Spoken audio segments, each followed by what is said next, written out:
Stop buying ginger, seriously. Every time you put that wrinkled piece in your cart, you're paying for something you could grow yourself, in a single pot. And not symbolically, but by the kilogram. Most people don't even realize that ginger is one of the most generous container crops, if you understand its nature. The problem isn't that it's finicky. The problem is that it's almost always grown incorrectly. For centuries, ginger traveled along trade routes. It was mentioned in old sailors' records as a spice valued at its weight in gold. It was used in Asian cuisines long before it became a common item in Western supermarkets. And yet, this plant is truly simple. It doesn't require a greenhouse, complex agricultural techniques, or special rituals. It needs space, warmth, and a smart approach. That's all. Let's get straight to the point. Here are the 3 main pain points that leave people with a meager yield instead of a harvest. The first pain point is the wrong pot. People use whatever they have on hand, tall, narrow, pretty. But ginger doesn't grow downward. Its rhizome creeps sideways, almost at the surface. When it hits the wall of a container, growth stops. That's it. You've literally limited its potential. The solution? A wide, shallow container, at least 45 to 60 centimeters in diameter. The wider it is, the bigger the harvest. That's not marketing. It's growth geometry. Ginger needs a field, not a shakta. The second pain point is dead soil. Garden soil in a pot turns into brick. It compacts, suffocates the rhizome, and traps water. The result is either rot or stagnation. Ginger needs a loose, rich, living medium. High-quality organic substrate plus generous compost. Not a little, but a substantial portion. The soil should be airy, like a sponge. It holds moisture without turning into a swamp. If you squeeze it in your hand, it should hold for a second and then crumble. That's the sign of proper structure. And this is where many people first realize the harvest begins not with watering, but with the soil. The third pain point is planting tiny pieces. People cut the rhizome into small fragments, thinking they'll get more plants. Yes, there will be more plants, but each one will be weak. Ginger feeds off the reserves stored in the rhizome itself. The larger the starting piece, the stronger the start. It's like a battery. A bigger battery means a more powerful launch. Pieces 5 to 7 centimeters long with several eyes produce sturdy shoots, which means more leaves, more photosynthesis, more energy underground. Small start, small finish. Now, an important point that's rarely stated outright. Ginger is a warm weather crop. It doesn't tolerate cool temperatures. It goes dormant in them. Soil below about 18 degrees Celsius, and it simply waits. People think it hasn't sprouted. It's not dead. It's conserving energy. That's why early planting in cold soil means lost weeks. A warm start means a fast push. And as soon as the first green shoots appear, the real growth phase begins. Watering is another area where extremes happen. After planting, people drench it because the plant needs water. No. Until there are roots and leaves, excess moisture means a risk of rot. At the start, moderation. Once the shoots emerge and begin active growth, the regime changes. Ginger likes consistent moisture, not drying out, not a swamp, but steady, gentle moisture. The test is simple. Stick your finger a couple of centimeters into the soil. If it's dry, water deeply, so the moisture passes through the entire volume. In a hot climate, this may be almost daily.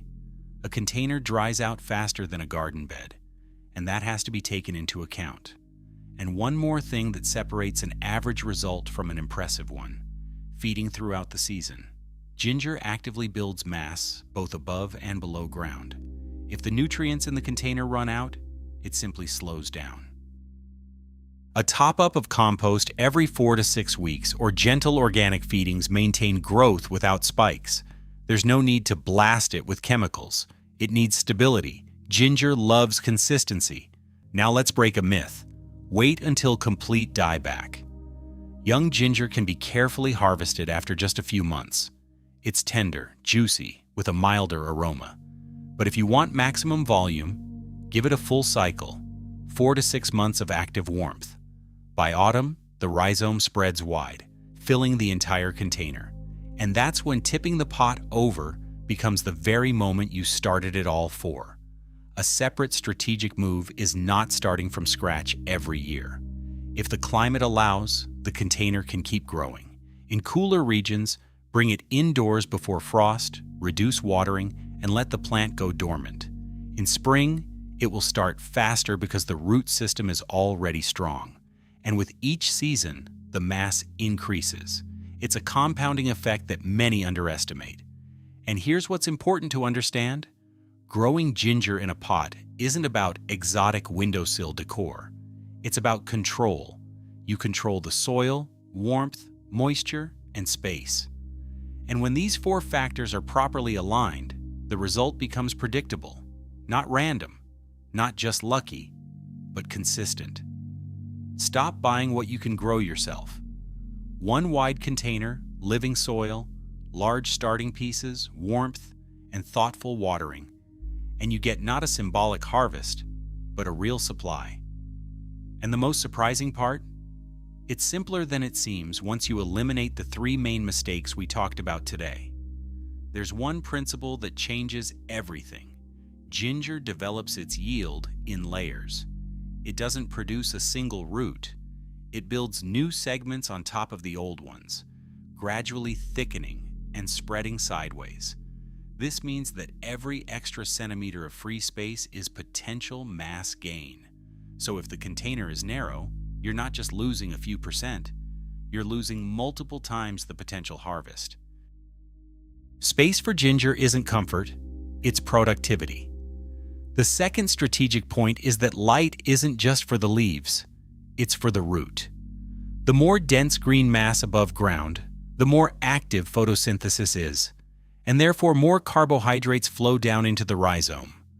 Weak, elongated stems in partial shade may look alive, but underground growth is minimal. Thick, deep green shoots in the sun are a signal that active accumulation is happening below the surface. If you see paleness or thin stems, the problem is usually insufficient light or depleted soil, not bad planting material. Now about mulch. It's underestimated. In nature, ginger grows in the warm, organic litter of the tropics, where the soil is never bare. A layer of mulch in a container mimics this natural cycle. It retains moisture, stabilizes temperature, reduces heat stress, and gradually becomes nutrition. Without mulch, the top layer dries out faster. The rhizome experiences moisture fluctuations and growth becomes erratic. With mulch, growth is steady and stable, and stability for ginger equals mass. A surprising fact often noted by gardeners in warm regions: ginger suffers almost no serious pests in container culture. Its aromatic compounds act as natural protection. This doesn't mean complete immunity, but compared to many vegetables, it's far less problematic. And this is another reason why it's ideal for adults who don't want to spend the summer endlessly fighting insects. Now, planting density. The urge to fill the container with pieces is understandable, but overcrowding works against you. When rhizomes are too close together, they compete for nutrients and space. The result is many mediocre fragments instead of a few powerful ones. Optimal spacing gives each segment room to expand freely. Sometimes fewer planting units result in a higher total weight. There's another technique rarely discussed openly. Partial harvesting stimulates growth. When you carefully dig up the outer segments and leave the central mass untouched, the plant keeps working. This allows you to harvest in waves rather than all at once. In warm climates, this method can maintain an almost continuous cycle. Temperature is your accelerator. With consistent warmth, growth is intense. In cooler conditions, it slows almost imperceptibly but noticeably in timing. Even a difference of a few degrees can mean plus or minus several weeks of active development.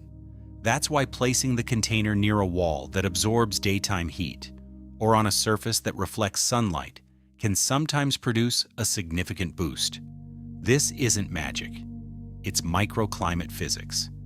And an important psychological point: don't dig unnecessarily.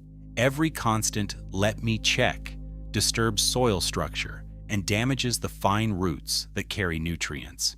Ginger thrives when left alone. You've created the conditions. Now give it time.